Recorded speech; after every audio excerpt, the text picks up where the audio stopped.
우리가 어떤 사람을 알려면 처음에 그 사람의 이름이 무엇인가, 또는 주소나 전화번호가 무엇인가, 또는 무엇하는 사람인가를 알려고 하죠. 그런 내용은 명함 있을 때 명함 보면은 다 나와요.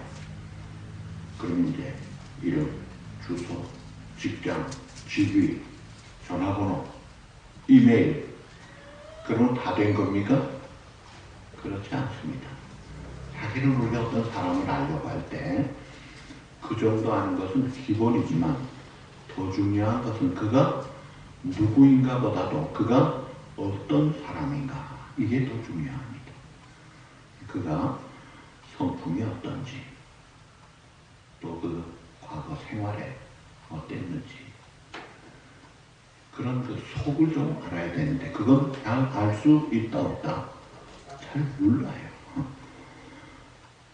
어떤 선생님이 평병이라고 은퇴를 했는데 제자가 찾아와가지고 제 평생에 제일 존경하는 선생님, 너무너무 존경합니다. 그러니까 이 선생님이 뭐 예수 믿니? 하니까 안 믿는데요. 뭐 우리 교회 나와라. 아유, 나가죠. 얼마나 좋겠어요. 존경한다 그러죠. 교회까지 나오죠. 근데 제자가, 선생님 제가요 무슨 비즈니스를 하는데 청소년 수련장을 하려고 합니다. 아주 좋은 일을 하는데 돈이 좀 부족한데 선생님 도와주십시오. 그래? 그러면 이런 위자가 생기고 이런 보증이 있습니다. 쑥 줍니다. 그러면 어떻게 될까요? 흔적도 없이 사라집니다. 날려버리는 거예요. 사기를 누가 당하고 싶어 당하는 사람이 어디 있어요? 그 사람 이름 몰라서 당합니까? 전화번호 몰라 당합니까? 동창인데, 뭐 우리 동네 사람인데, 가족도 아는데, 그럼에도 사기당하는 게 뭐예요? 그 사람의 속을 몰라서 그러는 거예요. 중요한 것은 그 사람이 누군가보다도 어떤 사람인가를 알아야 합니다. 근데 우리가 잘 몰라요. 무지해요. 그게 우리 인간의 약점입니다. 하나님은 우리 약점을 아시고 하나님이 자신을 표현하시면서 내가 누구인가를 말씀할 때 나는 여호와니라. 그러면서 여호와라 모세가 그랬죠. 하나님, 내가 바로 앞에 가서 말할 때 너를 보낸 자가 누구냐면 누구라고 할까요? 그때 하나님이 나는 스스로 있는 자니라. 그걸 줄여서 뭐라 그래요? 자존자라 그럽니다. 자기 스스로 있는 자. 우리 인간은 자존자가 아니에요. 의존자예요. 부모에게서 태어났어요. 의존자요, 부족자요. 그러나 하나님은 스스로 영원토록 계신 분이에요. 그러니까 하나님은 우리와 다른 절대적인 속성이 4가지가 있어요. 자존하십니다. 불변하십니다. 우리는 불변하나요? 시간 따라, 상황 따라 막 바뀌어요. 하나님은 불변하세요. 또 하나님은 무한하십니다. 그 무한이 어느 정도냐? 전지전능하십니다. 무소부재하십니다. 우리는 그렇지 못해요. 시공의 제약을 받아요. 그 다음에 유일하신 하나님이에요. 삼위일체 유일하신 하나님. 우리 인간은 유일한가요? 네, 지금도 인간이 이 지구촌에 80억이 넘게 살고 있습니다. 하나님이 누구신가? 자존하신다, 불변하신다, 무한하시다, 유한하시다. 그리고 끝입니까? 그보다 더 중요한 것은 하나님이 어떤 분이시냐. 성경에 여러 가지 표현이 있는데 여기 있는 거 다 같이 읽어보시죠. 자비로우시며 은혜로우시며 노하기를 더디하시며 또 인자와 긍휼이 풍성하신 하나님이라. 신학교에서 신론을 가르칠 때 이 공유적 속성 8가지, 지혜, 지식, 험, 착함, 사랑, 거룩, 의, 진실, 주권, 그것은 우리에게도 거듭난 성도에게도 있는 것이라. 근데 우리에게 와닿는 게 이제 자비로우시며 은혜로우시다. 노하기를 어떻게 해요? 더디하시고 또 인자와 긍휼이 풍성하시다. 얼마나 좋으신 분이나. 이게 중요한 거예요. 그리고 예수님은 요한복음에 보시면 말씀이 육신을 입고 말씀이라고 표현합니다. 그리고 빛이 참 빛이 되셨다. 그리고 생명이다. 길과 진리다.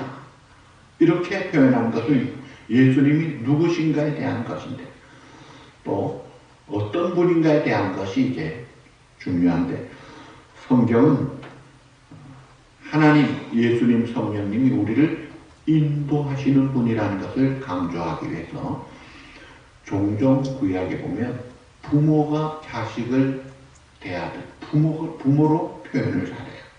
이것이 이사야 46장 3절에 우리 다 같이 읽어보시죠. 야곱의 집이여 이스라엘 집에 남은 모든 자여 내게 들을지어다.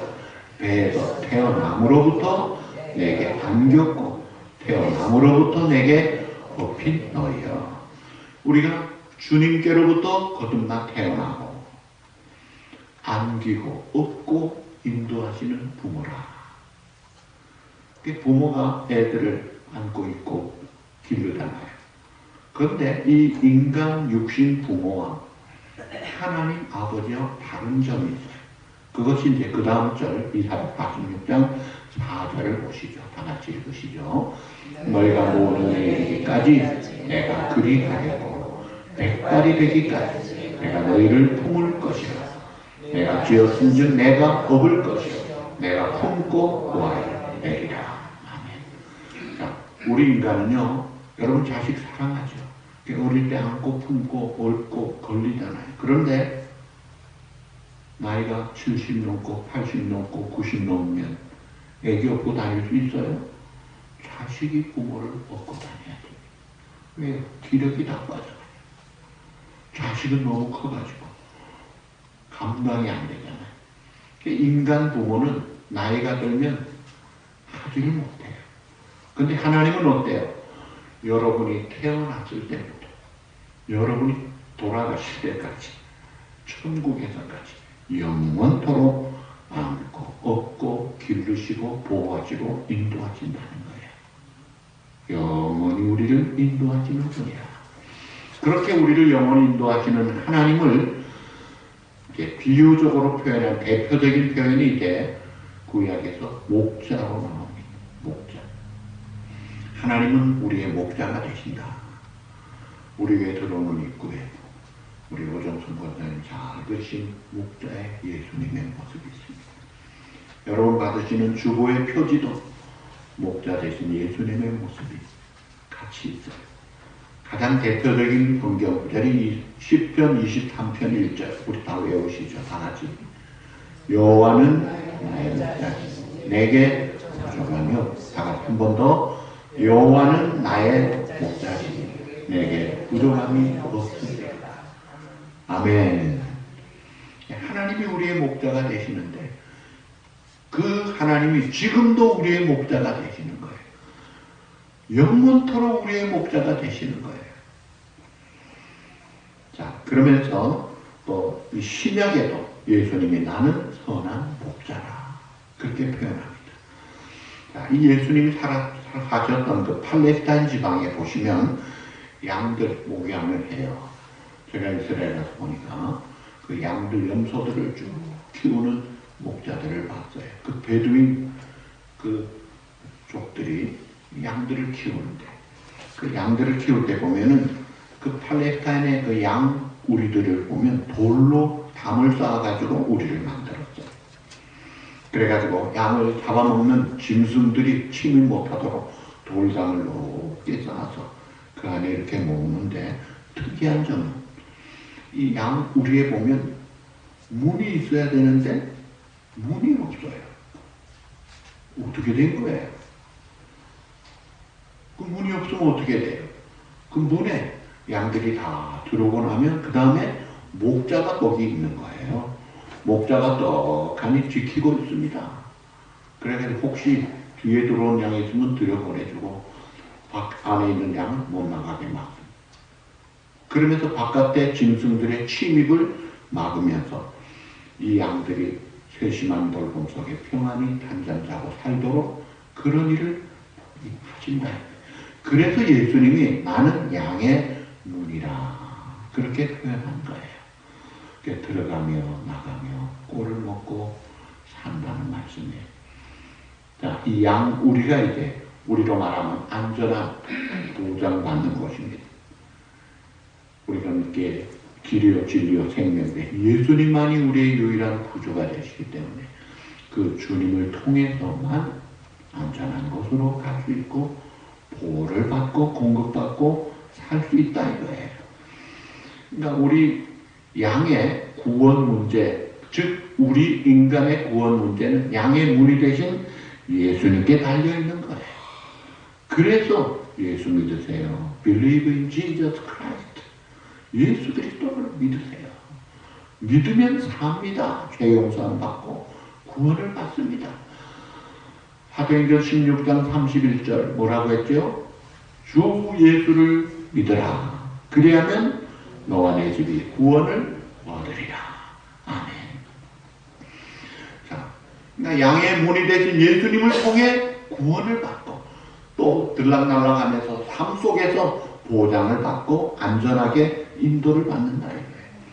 그러면서 예수님이 사꾼 목자와 비교를 합니다. 사꾼은 돈 받고 일하는 목자예요. 자기 양이 아니에요. 그래서 위험할 때 도망갑니다. 근데 사실은 사꾼치고 도망 안 가는 사람이 어디 있겠어요? 사자가 나타나는데 도망 안 가는 목자가 있어요, 없어요? 저라도 가지요. 왜요? 사자를 어떻게 감당합니까? 근데 예수님은 내가 양들을 위하여 목숨을 버리노라. 특별한 목자의 모습을 보여주십니다. 그러니까 왜 예수님이 선한 목자라 그렇게 표현하셨냐면 두 가지 이유가 있어요. 첫째로 양을 사랑하되 자기 생명보다 양을 더 사랑한다 이거예요.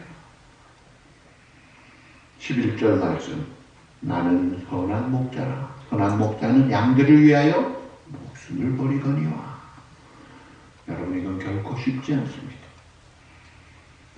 내 양이라도 여러분 집에서 양들을 키우고 있을 때 그 짐승들 맹수들이 오면 내가 먼저 피하잖아요.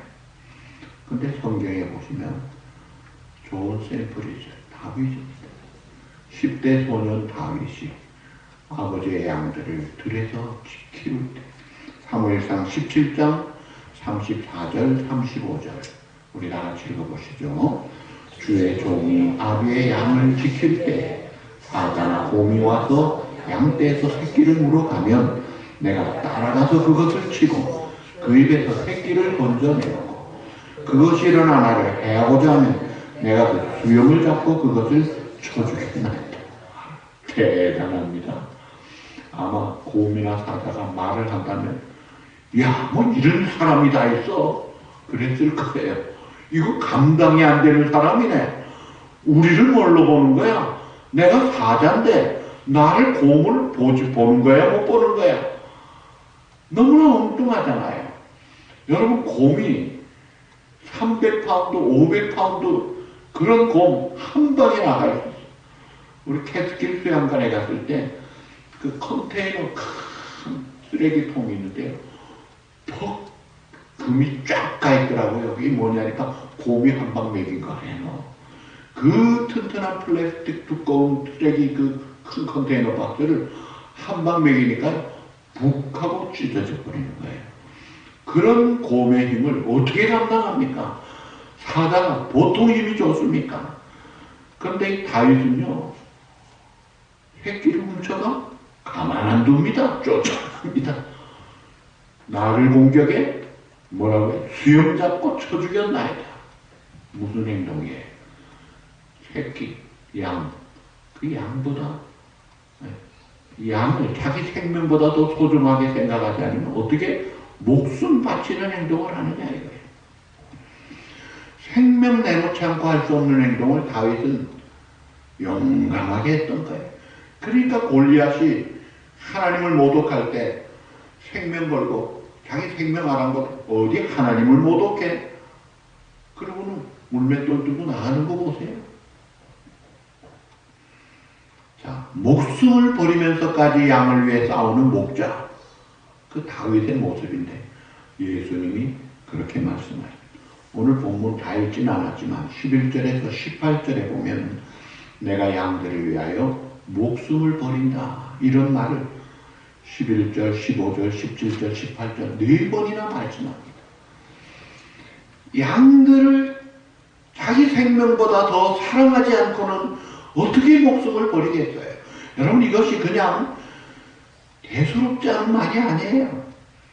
가볍게 들을 말이 아닙니다. 이야, 이게 어떻게 가능하지? 진지하게 생각을 해보셔야 됩니다. 오늘 죄를 우리가 지었어요. 죄값으로 내가 진노와 저주를 받고 영원한 형벌을 받아서 영원한 지옥에 가야 돼요. 그런데 오늘 우리가 받을 저주를 네가 받으면 안 되지.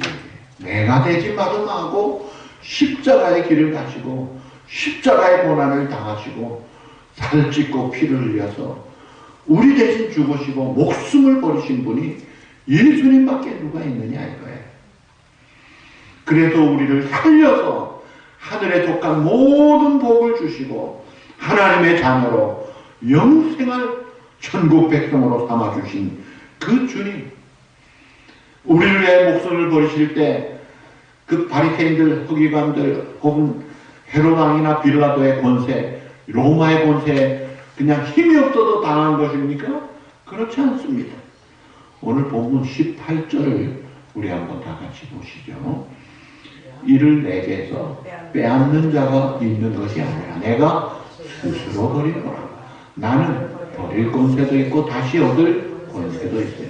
이 계명은 내 아버지에게서 받아노라. 자, 누가 나를 빼앗는 것이 아니라 내가 어떻게 해요? 스스로 버리노라. 예수님이 우리를 위해 희생하신 그 사랑은 의무적인 어쩔 수 없이 한 사랑이 아니더라요. 자의로 하신 거예요. 가슴에서 우러러 나오는 내가 너를 정말로 사랑해. 그 진심으로 사랑하는 그 사랑으로 자기 생명보다 우리를 사랑하셨기 때문에 우리 죄값을 위하여 자기를 주신 거예요. 그 주님이 십자가에서만 사랑하신 것이 아니라 지금도 여전히 변함없이 오늘 이 자리에 앉아 나와 있는 저와 여러분들을 자기 생명보다 더 사랑하시면서 내가 선한 목자라. 나는 왜 얼마든지 죽어도 돼. 할 정도의 사랑을 베푸시는 선한 목자라는 것을 우리가 좀 깨닫고 살아요. 유명한 미국 그 주의시 수필가로 필립 얀시라는 분이 있어요. 그분 책이 참 은혜롭고 좋은 책이 많습니다. 그 필립 얀시라는 은혜라는 책이 아주 대표적인 책이죠. 그 필립 얀시가 그 헨리 나우엔이라는 분을 인터뷰를 한 내용이 있어요. 그 헨리 나우엔이라는 분은 예일대학 하버드 대학에서 최고 인기 있는 교수, 베스트셀러의 작가인데 그가 어느 날 갑자기 캐나다 토론토 라르시 공동체 장애인들을 위하여 봉사자로 헌신하고 직장 다 그만두고 장애인을 위해서 가서 일을 하니까 아니 이렇게 세계적인 최고의 학자가 할 일이 많은데 이 뭐하는가 해서 가서 인터뷰를 한 내용이 나와 있어요. 그분이 이렇게 질문을 합니다. 박사님, 해야 할 일이 너무 많고 또 아직도 써야 될 책도 많은데 왜 여기 와서 이런 일에 매여 있습니까? 이런 일 정도는 다른 사람이 해도 할 수 있는 일 아닙니까? 왜 이런 일을 하세요? 그렇게 질문할 때 헨리 나우엔 박사가 이렇게 대답합니다. 한번 읽어보실까요? 내가 여기 와서 이렇게 젊은이를 돕는 것은 젊은이를 위해서 무엇을 해주려는 것이 아니라 나를 위해서 하는 것입니다. 오히려 내가 많은 유익을 받고 있습니다. 다시 말해서 이 아담이라는 청년을 통해 진정으로 사랑하는 것이 무엇이며 어떻게 하면 내가 사랑할 수 있는가 하는 것을 배울 수 있습니다. 동시에 영적으로 심한 장애를 안고 있는 우리들을 하나님이 어떻게 사랑하고 계시는가를 조금이나마 배우려고 이런 일을 하고 있는 것입니다. 정말 많은 생각을 할 수 있는 말이죠. 맞습니다. 오늘 우리는 영적으로 심한 장애를 앓고 있는 사람과 똑같아요. 여러분이 아담이라는 청년, 뇌성마비, 모든 지체가 부자연 이 청년인데 그가 세계적인 석학이 아침 저녁으로 종일 옆에서 수고하는 헨리 오웬의 수고를 알까요? 모릅니다. 아무리 정성을 쏟아줘 보아줘 고마운 줄 알까요? 잘 몰라요. 그가 할 줄 아는 유일한 길은 그저 배고프면 기분 안 좋으면 괴성을 지르고 발작하는 그거밖에는 할 수가 없어요. 이런 그 아톰이라는 청년 아무리 도와줘도 알지도 못하고 고마워하지도 않는데 그를 돕는 헨리 나우엔이 이걸 하면서 하나님의 사랑을 깨닫는 거예요. 그 아톰의 청년이 곧 내 모습이더라 이거예요. 하나님이 엄청난 독생자를 우리에게 주시고 생명 바쳐 우리를 구원하신 그 사랑을 베푸셨음에도 불구하고 별로 감동이 없어요. 예수님은 말씀하십니다. 나는 선한 목자라. 선한 목자는 양들을 위해 목숨을 버리노라. 내가 내 생명보다도 너를 더 사랑한단다. 그래서 내가 죽었노라. 지금도 나는 너를 사랑하노라. 말씀하셔도 별로 와닿지 않고 감동이 되지 않는 그런 영적으로 심각한 장애를 앓고 있는 그런 무지한 우리가 아니냐 이거예요. 그럼에도 불구하고 하나님은 지금도 변함없이 또 끝까지 말씀하십니다. 나는 선한 목자라. 내가 너를 위하여 생명을 버리노라. 나는 내 생명보다도 너를 더 사랑하노라. 그 사랑을 아낌없이 우리에게 쏟아부어 주시는 그 주님이 계시다는 것, 그 주님의 음성을 들을 수 있다는 것, 얼마나 행복하고 얼마나 감사하고 얼마나 익사이팅한 일이냐 이거예요. 그래서 그렇게 우리를 사랑하시기 때문에 주님은 선한 목자라고 하죠. 그 다음에 두 번째 예수님이 선한 목자이신 이유는 예수님이 양된 우리들을 너무나 잘 아시기 때문에 그렇습니다. 14절에 보면 나는 선한 목자라. 내가 내 양을 알고 하는 것이 또 27절에 내 양은 내 음성을 들으면 나는 그들을 알며 그들은 나를 따르느니라. 목자 되신 선한 목자 되신 주님이 우리를 아신다고 하는데 그 안다는 게 양이 몇 마리인지 또는 내 양인지 남의 양인지 새끼를 뱉는지 안 뱉는지 아픈지 안 아픈지 그 정도 아는 걸 말하지 않습니다. 그 정도는요 사꾼 목사도 압니다. 그게 아니고 양들의 입장에서 같이 공감하고 이해해주고 동정해주고 책임져 준다는 그게 안다는 말이에요. 자, 예를 들어보면 자 질문 이삭과 리브가의 두 아들 쌍둥이가 있었죠. 이름이 뭐예요? 에서와 야곱입니다. 에서는 남성적이고 이 야곱은 여성적이에요. 그런데 에서가 받을 축복을 가로채고 도망갔다가 20년 만에 처가살이 끝내고 세상 다 끌고 돌아오면서 감격의 상동을 해요. 만났어요. 근데 에서가 400명 군사들을 데리고 왔습니다. 그때 그 에서가 한 말이 이렇습니다. 야곱아, 내 부하들이 이렇게 많으니 우리가 내 양떼를 보호하며 인도하며 그러니까 우리와 같이 가. 내가 책임져 주마. 그 좋은 마음 같죠? 근데 야곱은 거절합니다. 어떻게 대답을 합니까? 내게 있는 양떼와 그 창세기 33장 13절 14절 우리 다 같이 보시죠. 내게 있는 양떼와 소가 새끼를 데리고 있은즉 하루만 지나치게 몰면 모든 떼가 죽으리니 청하건대 내 주는 종보다 앞서 가서 나는 앞에 가는 가축과 자식의 걸음대로 천천히 인도하여 데리러 가서 내 주께 나가리이다. 여러분, 에서는 양의 처지는 생각하지 않고 자기 과시하고 그냥 자기 하고 싶은 대로 그냥 끌고 갑니다. 말 탄 자가 가니 양들이 그것 쫓아가면요 하루도 못 가서 몰살당할 수도 있어요. 야곱은 양의 입장을 압니다. 그래서 그 입장을 알기 때문에 안 됩니다. 그렇게 하면 안 됩니다. 급하게 몰면 안 됩니다. 새끼까지 딸렸는데 임신까지 했는데 한 달이 걸리든 두 달이 걸리든 양들이 가는 대로 천천히 가고 풀도 먹이고 물도 마시고 새끼 나오면 그 새끼가 걸을 때까지 기다려도 주고 어두울 때는 쉬고 양들이 가기에 좋은 속도와 형편을 따라서 데리고 가겠다. 이게 야곱의 심정이에요. 그러니까 에서의 심정과 야곱의 심정이 이렇게 달라요. 그러니까 에서는 양들의 상황을 잘 몰랐어요. 고려하지 않은 거예요. 근데 야곱은 양들의 사정을 알고 거기에 맞춰서 가겠다는 거. 예수님의 마음이 바로 그 마음이에요. 그래서 14절, 15절 보시면 나는 선한 목자라 내가 내 양을 알고 양도 나를 아는 것이 아버지께서 나를 아시고 내가 아버지를 아는 것 같다. 근데 여기 보시면 내가 아버지를 알고 아버지도 나를 안다. 일체잖아요. 그러니까 예수님 생각이 하나님 생각, 하나님 생각이 예수님 생각이에요. 근데 우리가 예수님 생각 다 알아요? 잘 모르는데도 안다고 인정을 해주시는 게 고마울 뿐이죠.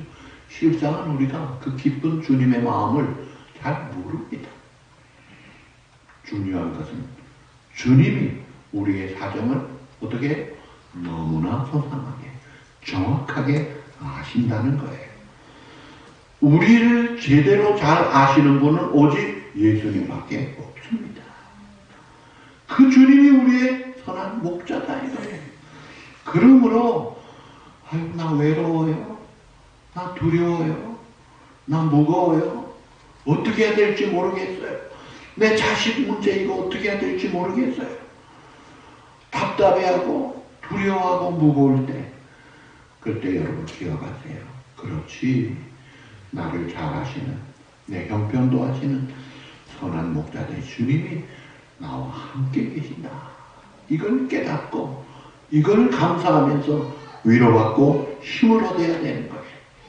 히브리 2장 18절에 보면 자기가 시험을 받은 사람이기 때문에 시험을 받으셨은즉 고난당한 자들을 능히 도우시느니라. 누구보다도 큰 고통의 고난의 길을 겪으셨기 때문에 우리의 모든 사정을 다 하시는 체휼하신 하나님이 우리를 잘 도와주신다는 거예요. 그리고 예수님이 우리를 아신다고 할 때 안다는 것은 객관적인 지식적인 안다는 것만이 아닙니다. 돌보시겠다는 거예요. 어린아이가 아빠에게 와가지고 무슨 말하면 아빠가 알았어. 그래도 또 뭐라 그러면 알았다니까. 그 알았다는 게 뭐예요? 걱정하지 마. 내가 책임져 주마. 그 뜻이 있잖아요. 하나님이 아신다. 이 기노스코 야다. 이 헬라어 히브리어입니다. 이 말은요 일체가 된다는 말. 걱정하지 마. 떨지 마. 흔들리지 마. 두려워하지 마. 너 인생 내가 책임져 주마. 내가 내 선한 목자야. 그걸 우리에게 말씀하시는 거예요. 그래서 우리가 어려울 때 걱정되면 성경은 말합니다. 빌립보서 4장 6절 우리가 잘 아는 말씀 다 같이 보시죠. 아무것도 염려하지 마라. 다만 모든 일에 기도와 간구로 너희가 할 것을 감사함으로 하라. 아멘. 우리가 할 일은 나를 알아주신 선한 목자 대신 해결자 대신 주님이 계시기 때문에 그분께 문제 생기면 기도 제목으로 갖다 드리라 이거예요. 그것도 감사함으로. 히스기야가 사내립이 쳐들어옵니다. 압수로가 둘러쌌습니다. 망했구나 할 형편에 18만 5천 명이 예루살렘을 에워쌌습니다. 그 선전 포고문을 성전에 올라가 하나님 앞에 딱 펼쳐놓고, 하나님, 이 사내립이 보낸 선전 포고문입니다. 오늘날 하나님이 살아계신 것을, 그리고 하나님의 택한 백성을 구원하시는 것을 보여주십시오. 하나님께 드렸어요. 그랬더니 하나님이 접수하셨습니다. 오케이, accept. 그날 밤에 18만 5천 명 송장으로 만들어버렸습니다. 사내립 죽여버리십니다. 깨끗하게 처리를 하시더라고요. 맡기면 되는데 안 맡기고 내가 하려고 하니까 내가 전능하지도 못하고 전지하지도 못하고, 그러니 불안한 거예요. 예배 드릴 때 제 모교회 김장원 목사님 예배 시작할 때 그래요. 모든 무거운 짐을 다 주님 앞에 내어 맡기고 주님 앞에 예배드리게 해주십시오. 그래서 우리가 염려를 다 맡기고 예배드려요. 근데 집에 갈 때 보면요, 또 그 맡겼던 보따리 또 다시 다 짊어지고 또 갑니다. 아이고, 이거 어떡하지? 보따리를 왜 들고 가느냐? 그게 마치 뭐가 같으냐면, 시골길 가는데 어떤 할머니, 짐 지고 있는 할머니 태워줬더니 차에 타고서 끙끙거려서 보니까 보따리를 메고 있어요. 왜 할머니 보따리를 머리에 이고 있으니까? 태워주신 것만도 고마운데 어떻게 짐을 내려놓겠습니까? 얼마나 그 어리석은 거예요. 여러분, 머리에 이나 옆에 놓으나 차가 갈 때는 똑같은데, 이걸 모르는 할머니 머리에 이고 있는 게 우리가 보기에는 참 우스꽝스러운 모습인데 그게 우리 모습 아니냐 이거예요. 하나님이 다 맡겨버리고 수고하고 무거운 짐 내게로 가져오면 쉼과 회복과 안식과 평안이 있을 텐데, 맡기는 듯 하다가 갈 때 도로 다 보따리 먹이지. 또 가려고 하니 하나님 보따리 뺏으려고 하는데도 안 뺏기려고 그러지 말라 이거예요. 말씀 맺습니다. 나는 선한 목자라. 이게 헬라어 원어나 영어 성경에 보면 그 선한 목자 앞에 정관사가 붙어 있어요. I'm good shepherd라고 하지 않고 I'm the good shepherd라고. 그 정관사라는 건 지정하는 거잖아요. 내가 선한 목자라. 무슨 말이에요? 나 외에는 선한 목자가 없어. 나만 믿으면 되는 거야. 오늘 이 자리에 계신 사랑하는 우리 성도 여러분, 주님 오늘도 우리에게 말씀하십니다. I am the shepherd. 내가 너의 선한 목자다. 나를 믿고 내게 모든 짐 맡기고 내가 take care of you, 모든 걸 책임지겠다. 돌보겠다. 어떤 환경에 있든지, 어떤 슬픔 중에 있든지, 어떤 낙심 중에 있다 할지라도 우리가 그 선한 목자 되신 주님을 진정으로 믿고 의지한다면 이렇게 찬송할 수 있을 것입니다. 내가 믿고 또 의지함을, 다 같이 시작. 내가 믿고 또 의지함을, 내 모든 형편 사랑하는 주님 늘 돌보아 주실 것을 나는 확실히 아멘. 아멘입니까? 아멘. 네, 요즘 성경은 늘 보호해 주실 거던데 옛날 가사가 좋아서 옛날 거를 그 선한 목자 되신 주님 믿고 확신을 가지고 늘 감사하면서 하나님께 영광 돌리고 승리 생활하는 축복의 성도 여러분 되시기를 주님의 이름으로 축복합니다. 하나님